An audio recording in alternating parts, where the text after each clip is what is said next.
Hi there. Today I'm going to show you how to check the estimated ink levels of an Epson XP5150. Now this is nice and simple. We've done from the printer itself using nothing but the control panel and screen you can see here.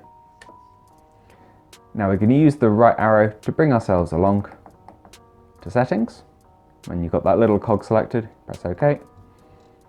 And you want to go into supply status. So press OK again.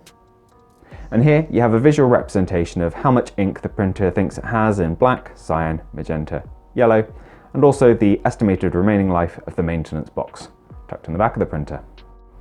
From here, you've got the option to replace ink cartridges, if you want to try a new one of any colour in there for whatever reason, and even do a printed copy of this sheet if you needed it. If you are looking at this page because of a print quality issue you're having and you want to see if an ink's run out, this style of ink cartridge should always have more ink in it than the printer can use in its life. So missing colours or lines on your print should never be down to an ink cartridge running out prematurely. It's much more likely to be a bit of dried ink on the printer's printhead, which is tucked inside of the machine. If you're experiencing anything like that, I'd recommend checking out our cleaning and nozzle check pages, which we also have on our channel.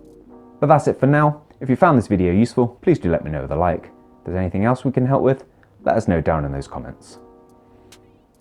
Otherwise, thank you for taking the time to watch this video, and I'll see you next time. Take care.